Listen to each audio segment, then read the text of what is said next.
Hello everyone, welcome to Robisco medical library. और आज के लेक्चर में जो टॉपिक अपन पढ़ने वाले हैं वो इस चैप्टर का एक इम्पॉर्टेंट टॉपिक है। एग्जाम में कई बार इसके ऊपर क्वेश्चन आता है, लेकिन एक इजी टॉपिक है क्योंकि इसके बारे में आपने अपनी जूनियर क्लासेस में भी पढ़ा होगा। और वो टॉपिक है बिनाइन और मैलिग्नेंट ट्यूमर्स के बीच में डिफरेंसेस का। अब देखिए कि ये जो डिफरेंसेस है वो अपन ट्यूमर्स की कुछ कैरेक्टरिस्टिक्स के बेसिस पे देखेंगे। और जो ट्यूमर की कैरेक्टरिस्टिक है उसे अपन टोटल 5 हेडिंग के अंदर पढ़ने वाले हैं। सबसे पहले अपन बात करेंगे रेट ऑफ ग्रोथ की, फिर cancer phenotype and stem cells की, फिर क्लिनिकल फीचर्स की, फिर क्रॉस एंड माइक्रोस्कोपिक फीचर्स की, और फिर स्प्रेड ऑफ ट्यूमर्स की। ये एक बहुत ही इंपॉर्टेंट टॉपिक है और एक बड़ा टॉपिक है और इस चैप्टर का बहुत ही मेजर पार्ट ये कवर करता है। तो इसके ऊपर टोटल 3 लेक्चर अपलोड किए जाएंगे। आज के लेक्चर में अपन स्टार्टिंग के जो 3 प्रॉपर्टीज है यानी कि rate of growth, cancer phenotype and stem sales और क्लिनिकल फीचर्स की बात करेंगे। उसके अगले लेक्चर में अपन ग्रॉस एंड माइक्रोस्कोपिक फीचर्स की बात करेंगे और फिर उसके अगले लेक्चर में अपन स्प्रेड ऑफ ट्यूमर्स की बात करेंगे। अब देखिए, इससे पहले नियोप्लेजिया के ऊपर एक लेक्चर अपलोड किया जा चुका है जिसमें नियोप्लेजिया के बेसिक्स मैंने आपको बताए थे कि नियोप्लेजिया होता क्या है, कैसे अपन ने ना ट्यूमर्स का क्लासिफिकेशन कर रखा है, या फिर कौन कौन से कुछ स्पेशल कैटेगरीज ऑफ ट्यूमर होती है, उन सब की बात अपन कर चुके हैं। तो आपने अगर वो वाला लेक्चर नहीं देखा है तो पहले आप वो वाला लेक्चर देख के आइएगा, फिर आप ये लेक्चर कंटिन्यू करिएगा। ठीक है, चलिए अब अपन स्टार्ट करते हैं आज का लेक्चर, जहाँ पे अपन सबसे पहले बात करेंगे बिनाइन और मैलिग्नेंट ट्यूमर्स के बीच में डिफरेंसेस की, और फिर अपन एक एक करके ट्यूमर्स की कैरेक्टरिस्टिक की बात करेंगे। ठीक है, अब देखिए अपने जूनियर क्लासेस से ही पढ़ा होगा कि बिनाइन और मैलिग्नेंट ट्यूमर्स में क्या क्या डिफरेंस हो सकते हैं। जो बिनाइन ट्यूमर होगा वो लोकलाइज्ड होगा, यानी कि जहाँ पे बनेगा वो वहीं पर रहेगा, लेकिन जो मैलिग्नेंट ट्यूमर होता है वो एक ऑर्गन से दूसरे ऑर्गन में ट्रैवल करता है और इस प्रॉपर्टी को अपन मेटास्टेसिस कहते हैं। यह आपने जूनियर क्लासेस में पढ़ा होगा। और ऑब्वियस बात है कि बिनाइन ट्यूमर जो है वो क्या है, लेस हार्मफुल होगा, कि यह हार्मफुल कम होगा, तो मैलिग्नेंट ट्यूमर जो होता है वो ज़्यादा हार्मफुल होता है। इतना आपको पता है ऑलरेडी आपके जूनियर क्लासेस से। अब अपन और भी डिफरेंसेस की बात करेंगे जो बिनाइन और मैलिग्नेंट ट्यूमर्स में होते हैं। सबसे पहले अपन बात करेंगे क्लिनिकल एंड ग्रॉस फीचर्स के बिहाफ में क्या क्या डिफरेंसेस हो सकते हैं। तो अगर अपन बात करें बाउंड्री की, तो जो बिनाइन ट्यूमर होता है वो एनकैप्सुलेटेड होता है और वेल सर्कमस्क्राइब्ड होता है, यानी कि जो बाउंड्री होगी बिनाइन ट्यूमर की वो रेगुलर बाउंड्रीज होगी, और वहीं जो मैलिग्नेंट ट्यूमर होगा वो पुअरली सर्कमस्क्राइब्ड और इरेगुलर बाउंड्रीज उसके अंदर देखने को मिलेगी। फिर अगर अपन बात करें बिनाइन ट्यूमर के अंदर जो सराउंडिंग टिश्यू होगा, जैसे कि ये एक बिनाइन ट्यूमर बना हुआ है और ये एक सराउंडिंग टिश्यू है, तो जैसे जैसे ये ट्यूमर ग्रो करता जाएगा वैसे वैसे ये जो टिश्यू है उसका कंप्रेशन देखने को मिलेगा because of the benign tumour. तो बिनाइन ट्यूमर में सराउंडिंग टिश्यू का कंप्रेशन हुआ हुआ रहेगा, तो वहीं जो मैलिग्नेंट ट्यूमर होगा उसके अंदर सराउंडिंग टिश्यू के अंदर इन्वेजन हुआ हुआ रहेगा, यानी कि ये एक सराउंडिंग टिश्यू है और यहाँ पे एक मैलिग्नेंट ट्यूमर अगर है तो ये जो ट्यूमर होगा वो इस सराउंडिंग टिश्यू को भी इन्वेड कर देगा और इस टिश्यू के अंदर भी मैलिग्नेंट ट्यूमर्स डेवलप कर जाएंगे। ये एक डिफरेंस है बिनाइन और मैलिग्नेंट ट्यूमर में। फिर अगर साइज़ की बात करें तो जो बिनाइन ट्यूमर होता है वो साइज़ में छोटा होता है, तो मैलिग्नेंट ट्यूमर्स जनरली साइज़ में बड़े होते हैं। और वहीं सेकेंडरी चेंजेस जो होते हैं वो बिनाइन ट्यूमर के अंदर कम देखने को मिलते हैं, तो मैलिग्नेंट ट्यूमर्स में ज़्यादा देखने को मिलते हैं। ठीक है, अब देखिए यहाँ पे माइक्रोस्कोपिक फीचर दे रखे हैं, ये मैं आपको बताऊंगा, बट उससे पहले अपन कुछ और डिफरेंसेस देखते हैं। अगर अपन ग्रोथ रेट की बात करें, आप खुद आइडिया लगा सकते हैं कि बिनाइन ट्यूमर की ग्रोथ कम होगी तो मैलिग्नेंट ट्यूमर की ग्रोथ रेट ज़्यादा होगी। इसके बाद लोकल इन्वेजन की बात करें तो अभी अपन ने ऊपर बोला कि जो सराउंडिंग टिश्यू होगा वो बिनाइन ट्यूमर के केस में तो कंप्रेस हुआ हुआ रहेगा, तो वहीं जो मैलिग्नेंट ट्यूमर होगा उसके केस में इन्वेजन हुआ हुआ रहेगा सराउंडिंग टिश्यू का। ये अपन ऑलरेडी बात कर चुके हैं। फिर मेटास्टेसिस की बात करें, ये अपने को ऑलरेडी पता है कि मेटास्टेसिस मैलिग्नेंट ट्यूमर्स में देखने को मिलता है, बिनाइन ट्यूमर्स में मेटास्टेसिस एब्सेंट होता है। और ज़्यादा हार्मफुल कंडीशन कौन सी है, अपन पहले ही बोल चुके हैं कि जो मैलिग्नेंट ट्यूमर है वो ज़्यादा हार्मफुल कंडीशन है और मैलिग्नेंट ट्यूमर के अंदर ज़्यादा कॉम्प्लिकेशंस भी देखने को मिलेंगे और डेथ रेट भी आपको ज़्यादा मैलिग्नेंट ट्यूमर्स की ही देखने को मिलेगी। तो वहीं जो कॉम्प्लिकेशंस होंगे वो बिनाइन ट्यूमर्स में कम होंगे, कुछ लोकल कॉम्प्लिकेशंस ही आपको देखने को मिलेंगे। ठीक है, अब अपन बात करते हैं यहाँ पे माइक्रोस्कोपिक फीचर की। इसको मैं लास्ट में इसलिए बता रहा हूँ क्योंकि ये जो टर्मिनोलॉजीज यहाँ पे लिखी हुई है ये बहुत इंपॉर्टेंट है। ये अभी अपन डिफरेंस समझ रहे हैं तब भी बहुत इंपॉर्टेंट है। नेक्स्ट लेक्चर में जब अपन ग्रॉस एंड माइक्रोस्कोपिक फीचर पढ़ेंगे उसमें एनाप्लेजिया करके एक टॉपिक आएगा, वहां पे भी अपन ये सारी टर्म्स को फिर से समझेंगे, इसलिए मैं आपको ये लास्ट में बता रहा हूं। अब देखिए यहाँ पे सबसे पहले लिखा है कि पैटर्न क्या है। पैटर्न का मतलब ये है कि जो ट्यूमर सेल बन रही है वो ओरिजिनल सेल से, यानी कि जिस सेल से उसका ओरिजिन हुआ है उस सेल से कितना रिजेंबलेंस रख रहा है। अब देखिए एक प्रॉपर्टी ट्यूमर सेल्स शो करती है और उस प्रॉपर्टी को कहा जाता है डिफरेंशिएशन। क्या कहा जाता है? डिफरेंशिएशन। इसके बारे में अपन नेक्स्ट लेक्चर में बात करेंगे भी। तो डिफरेंशिएशन का मतलब होता है कि नॉर्मल सेल और जो ट्यूमर सेल है इन दोनों में कितनी ज़्यादा रिजेंबलेंस है स्ट्रक्चरल और फंक्शनल बिहाफ पे, उससे अपन कहेंगे डिफरेंशिएशन। ठीक है, अब खुद सोचो कि अगर कोई ट्यूमर सेल नॉर्मल सेल के जैसी ही होगी या अगर किसी ट्यूमर सेल के अंदर नॉर्मल सेल के जैसे सिमिलरिटी होगी तो वो ट्यूमर सेल ज़्यादा हार्मफुल होगी कि कम हार्मफुल होगी? बिल्कुल, वो सेल कम हार्मफुल होगी। क्यों? क्योंकि वो नॉर्मल सेल जैसी ही है। तो ये जो रिजेंबलेंस होती है, ये जो नॉर्मल सेल के टूवर्ड्स रिजेंबलेंस होती है या टिश्यू ऑफ ओरिजिन के जैसे रिजेंबलेंस होती है, वो ज़्यादा बिनाइन ट्यूमर्स में देखने को मिलती है। तो मैलिग्नेंट ट्यूमर्स में ये रिजेंबलेंस पुअर होती है। ठीक है, नेक्स्ट यहाँ पे प्रॉपर्टी आती है बेसल पोलैरिटी। बेसल पोलैरिटी का मतलब होता है कि जो एपिथेलियल सेल्स होती है उनका जो न्यूक्लियस होगा वो बेसमेंट मेम्ब्रेन के अलोंग प्रेजेंट होगा। यानी कि ये जो एपिथेलियल सेल है इसका जो न्यूक्लियस होगा वो बेसमेंट मेम्ब्रेन के अलोंग प्रेजेंट होगा और ये बेसल पोलैरिटी बिनाइन ट्यूमर्स में रिटेन्ड हुई भी रहती है। यानी कि जो ट्यूमर सेल बनेगी उसके अंदर भी जो न्यूक्लियस होगा वो बेसमेंट मेम्ब्रेन के अलोंग ही प्रेजेंट होगा। लेकिन ये बेसल पोलैरिटी मैलिग्नेंट ट्यूमर्स में नहीं देखने को मिलेगी। यानी कि जो है ना ट्यूमर सेल बनेगी उसका न्यूक्लियस जो होगा वो बेसल मेम्ब्रेन के अलोंग नहीं होगा, वो रैंडमली कहीं भी सेल के अंदर प्रेजेंट हो सकता है। ठीक है, नेक्स्ट अपन बात करते हैं प्लियोमॉर्फिज्म की। देखिए, प्लियोमॉर्फिज्म का मतलब होता है कि जो सेल है उसके शेप और जो साइज़ में वेरिएशन देखने को मिलते हैं, जो शेप एंड साइज़ में वेरिएशन देखने को मिलते हैं, उस प्रॉपर्टी को अपन प्लियोमॉर्फिज्म कहते हैं। ठीक है, और ये जो प्लियोमॉर्फिज्म है वो जनरली बिनाइन ट्यूमर्स के अंदर नहीं देखने को मिलेगा। यानी कि जो ट्यूमर सेल बनेगी वो एक सी ही बनेगी, उनका शेप और साइज एक सा ही होगा। लेकिन मैलिग्नेंट ट्यूमर्स के अंदर प्लियोमॉर्फिज्म देखने को मिलेगा, यानी कि सेल के शेप एंड साइज के अंदर काफ़ी वेरिएशन देखने को मिलेंगे। ठीक है, नेक्स्ट प्रॉपर्टी आती है न्यूक्लियोसाइटोप्लाज्मिक रेशियो। अब ये तो अपने को जूनियर क्लासेस से ही पता है कि भाई सेल डिवाइड कब करेगी, जब न्यूक्लियोसाइटोप्लाज्मिक रेशियो सेल का डिस्टर्ब होता है तब सेल डिवाइड करती है। और नॉर्मली ये जो न्यूक्लियोसाइटोप्लाज्मिक रेशियो होता है वो 1:5 होता है। और ये न्यूक्लियोसाइटोप्लाज्मिक रेशियो बिनाइन ट्यूमर्स के अंदर नॉर्मल ही रहेगा। क्यों रहेगा? क्योंकि यहाँ पे प्लियोमॉर्फिज्म ही नहीं देखने को मिल रहा, सेल के शेप और साइज के अंदर कोई डिफरेंस नहीं देखने को मिल रहा, तो ये नॉर्मल होता है in the case of benign tumours, यानी कि 1:5 ही रहता है। लेकिन मैलिग्नेंट ट्यूमर्स में ये इंक्रीज कर जाता है और जो न्यूक्लियोसाइटोप्लाज्मिक रेशियो होता है वो 1:1 हो जाता है in the case of malignant tumours. Next अपन बात करें एन आइसोन्यूक्लियोसिस की। देखिए, एन आइसोन्यूक्लियोसिस का मतलब होता है कि जो न्यूक्लियस है उसके शेप एंड साइज में जो वेरिएशन देखने को मिलता है, न्यूक्लियस के शेप एंड साइज में जो वेरिएशन देखने को मिलता है उस प्रॉपर्टी को अपन एन आइसोन्यूक्लियोसिस कहेंगे। और एज ऑब्वियस बात है कि ये एन आइसोन्यूक्लियोसिस बिनाइन ट्यूमर्स में नहीं देखने को मिलेगा, मैलिग्नेंट ट्यूमर्स में देखने को मिलेगा। ठीक है, नेक्स्ट अगर अपन बात करें हाइपरक्रोमैटिज्म की, तो देखिए हाइपर का मतलब है ज़्यादा और क्रोमैटिज्म का मतलब है कि जो क्रोमेटिन मटेरियल होगा वो ज़्यादा होगा। अगर क्रोमेटिन मटेरियल ज़्यादा होगा तो न्यूक्लियाई जो होगा वो डार्क स्टेन कलर का अपने को नजर आएगा, डार्क स्टेन्ड नजर आएगा। और यह हाइपरक्रोमैटिज्म जो है वो बिनाइन ट्यूमर्स में एब्सेंट होगा, तो मैलिग्नेंट ट्यूमर्स में प्रेजेंट होगा। नेक्स्ट अगर अपन बात करें माइटोसिस की, यहाँ पे माइटोसिस का मतलब है माइटोटिक फिगर्स का, ये अपन नेक्स्ट लेक्चर में और बेहतर समझेंगे। अब भी आपसे इतना पता रखिए कि ये जो माइटोटिक फिगर्स है वो बिनाइन ट्यूमर्स में प्रेजेंट हो भी सकते हैं, नहीं भी हो सकते हैं, लेकिन जब भी प्रेजेंट होंगे हमेशा टिपिकल माइटोसिस होगा। अब ये क्या होता है ये अपन नेक्स्ट लेक्चर में समझेंगे। तो वहीं जो माइटोटिक फिगर होते हैं इन the case of malignant tumours वो इंक्रीज हुए रहते हैं, और अब जब ये प्रेजेंट होंगे मैलिग्नेंट ट्यूमर्स के अंदर माइटोटिक फिगर वो अटिपिकल और एबनॉर्मल होंगे। क्या होते हैं नेक्स्ट लेक्चर में समझेंगे। नेक्स्ट अगर अपन बात करें ट्यूमर जाइंट सेल्स की, तो ये जो ट्यूमर जाइंट सेल्स होती है वो बिनाइन ट्यूमर्स के अंदर प्रेजेंट हो भी सकती है, लेकिन उसमें न्यूक्लियर अटिपिया नहीं देखने को मिलेगा। तो वहीं जो है ना मैलिग्नेंट ट्यूमर होते हैं उसके अंदर ट्यूमर जाइंट सेल्स प्रेजेंट होती है। बिनाइन ट्यूमर्स में हो सकती है लेकिन यहाँ पे होगी ही होगी। वहीं अगर अपन बात करें क्रोमोसोमल एबनॉर्मलिटीज़ की, जिसका डायरेक्ट रिलेशन होगा म्यूटेशन से, यानी कि जितने ज़्यादा म्यूटेशन होंगे वो प्रॉपर्टी जो होगी वो हेरिडिटरी हो जाएगी।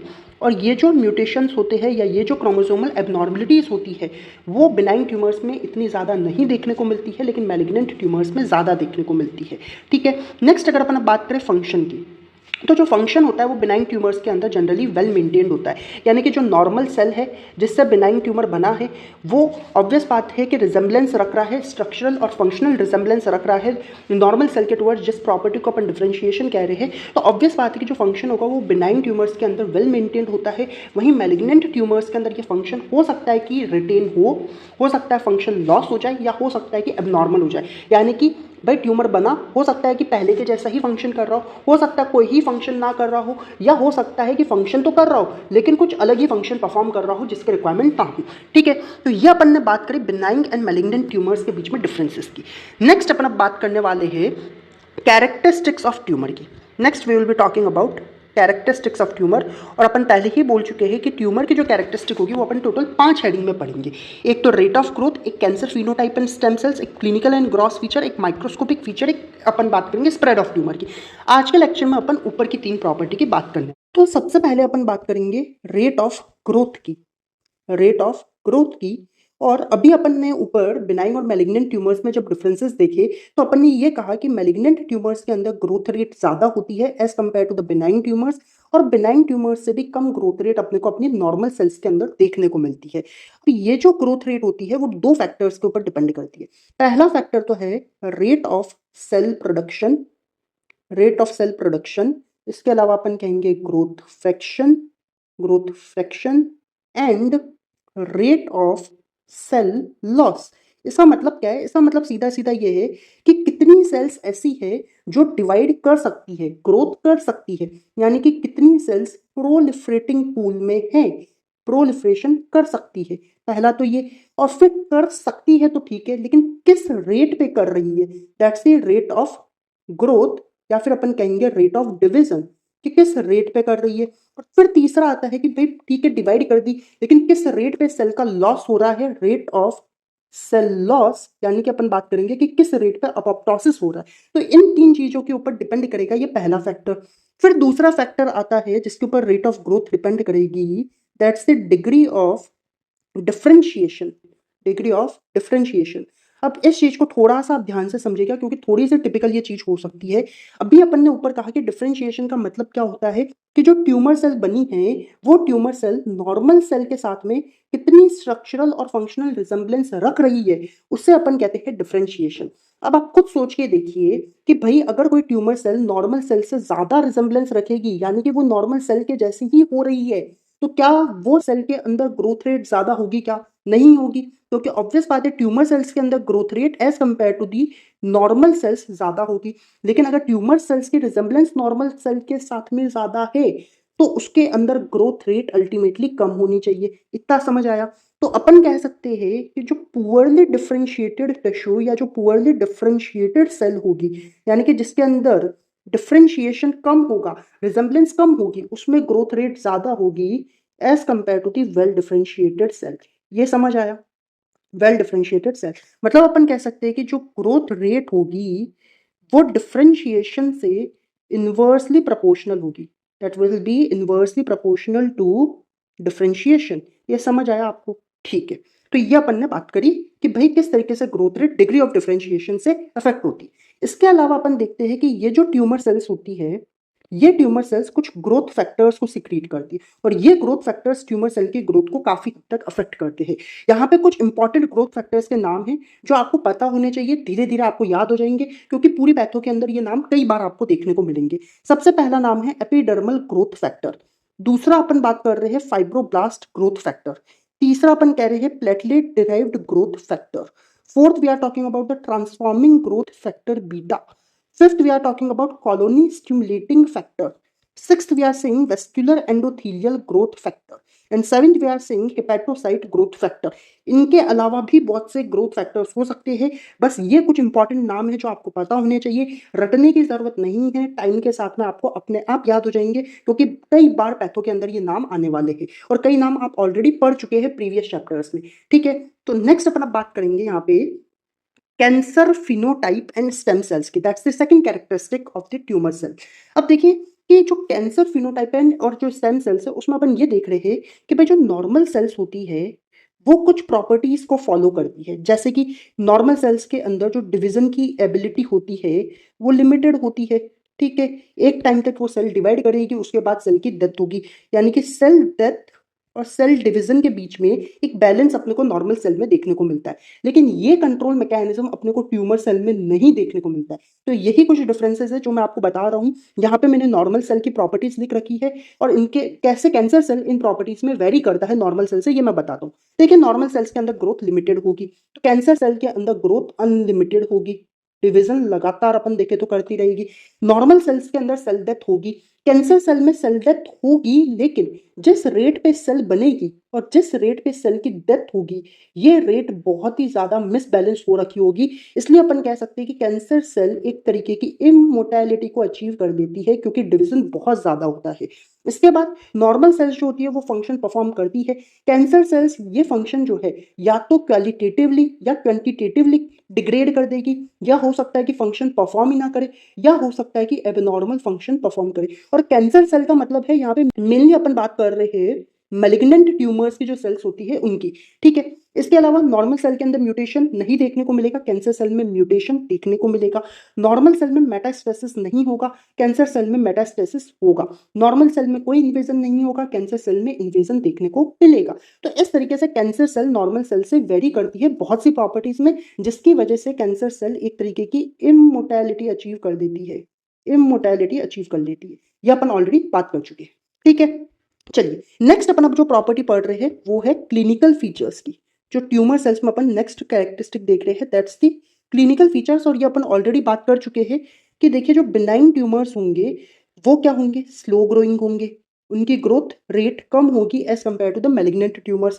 तो बिनाइन ट्यूमर्स की जो कंडीशन है वो असिम्प्टोमेटिक भी हो सकती है, असिम्प्टोमेटिक भी हो सकती है। तो हो सकता है कि ये सीरियस सिम्टम्स प्रोड्यूस भी कर दे, it can show some serious symptoms as well. ठीक है, लेकिन बिनाइन ट्यूमर की कंडीशन जो होती है वो लेस हार्मफुल होती है, ये लेस हार्मफुल होती है। तो वहीं अगर अपन बात करें मैलिग्नेंट ट्यूमर्स की, तो अब देखिए इस चैप्टर के सबसे इंपॉर्टेंट लाइन में बोलने जा रहा हूं कि मैलिग्नेंट ट्यूमर्स 3 कार्डिनल फीचर्स को शो करता है, 3 कार्डिनल फीचर्स को शो करता है। और उसको आप याद रखोगे AIM, दैट्स द एम। ए से अपन कह रहे हैं एनाप्लेजिया, ये अपन अगले लेक्चर में पढ़ेंगे और बहुत इंपॉर्टेंट टॉपिक है। एक बेसिक आइडिया अगर मैं आपको दूं तो anaplasia is inversely proportional to differentiation. जैसे ग्रोथ रेट भी डिफरेंशिएशन के इनवर्सली प्रोपोर्शनल होती है, एनाप्लेजिया भी डिफरेंशिएशन का इनवर्सली प्रोपोर्शनल होता है, या फिर डिफरेंशिएशन का एग्जैक्ट अपोजिट एनाप्लेजिया। ये अपन नेक्स्ट लेक्चर में और अच्छे से पढ़ेंगे। ठीक है, सेकंड अपन बात कर रहे हैं इन्वेजिवनेस। इन्वेजिवनेस ये अपने को ऑलरेडी पता है मैलिग्नेंट ट्यूमर्स में ही देखने को मिलेगी। और थर्ड अपन बात कर रहे हैं मेटास्टेसिस, ये भी अपने को पता है कि मैलिग्नेंट ट्यूमर्स में ही देखने को मिलेगा। तो ये 3 कार्डिनल फीचर्स हैं मैलिग्नेंट ट्यूमर्स की, दैट्स द एम। ठीक है, तो यहाँ पे अपना लेक्चर वैसे कंप्लीट होता है। एक बार मैं सम अप कर देता हूँ कि अपन ने क्या क्या देखा आज के लेक्चर में। ठीक है, देखिए सबसे पहले अपन ने आज के लेक्चर में देखा बिनाइन और मैलिग्नेंट ट्यूमर्स के बीच में डिफरेंसेस, जहां पे अपन ने देखा कि क्लिनिकल और ग्रॉस फीचर्स के बिहाफ पे इन दोनों ट्यूमर्स में क्या क्या डिफरेंस हो सकते हैं। अपन ने माइक्रोस्कोपिक फीचर की बात करी, जहां पे अपन ने इन टर्मिनोलॉजीज का मतलब समझा, पैटर्न का मतलब basal polarity, pleomorphism, nucleocytoplasmic ratio and anisonucleosis, इसके अलावा हाइपरक्रोमैटिज्म है ना, इन सब की अपन ने बात करी। ठीक है, और फिर अपन ने growth rate, local invasion, metastasis, prognosis, इन सब के बीच में, इन प्रॉपर्टीज के बिहाफ पे भी बिनाइन और मैलिग्नेंट ट्यूमर्स के बीच में डिफरेंसेस देखे। इन सिंपल टर्म्स अपन कह सकते हैं कि बिनाइन ट्यूमर्स इनोसेंट ट्यूमर होते हैं, स्लो ग्रोइंग होते हैं, लोकलाइज्ड होते हैं और ज्यादा डिफिकल्टी होस्ट में नहीं कॉज करते हैं। तो मैलिग्नेंट ट्यूमर्स जो होते हैं वो ज्यादा रैपिडली डिवाइड करते हैं, मेटास्टेसिस शो करते हैं और इवन होस्ट की डेथ तक कॉज कर सकते हैं। फिर अपन ने कैरेक्टरिस्टिक्स ऑफ ट्यूमर की बात करी, जहां पे अपन ने कहा कि अपन इसको टोटल 5 हेडिंग में पढ़ेंगे। उसमें से 3 प्रॉपर्टीज अपन ने आज के लेक्चर में बात करी, जहां पे सबसे पहले अपन ने रेट ऑफ ग्रोथ की बात करी। रेट ऑफ ग्रोथ के बाद अपन ने बात करी cancer phenotype and stem cells की, जहां पे अपन ने कहा कि कैसे है ना कैंसर सेल नॉर्मल सेल से वेरी करती है, किन प्रॉपर्टीज में वेरी करती है, उसकी अपन ने बात करी। और फिर लास्ट में अपन ने क्लिनिकल फीचर्स की बात करी, जहां पे बिनाइन ट्यूमर्स को अपन ने कहा कि स्लो ग्रोइंग होते हैं। तो मैलिग्नेंट ट्यूमर्स के 3 कार्डिनल फीचर है, दैट्स द एम, एनाप्लेजिया, इन्वेजिवनेस और metastasis. Okay guys, so that was all about today's lecture. If you found this lecture useful and helpful, then do like, share and subscribe the channel, and thank you for watching.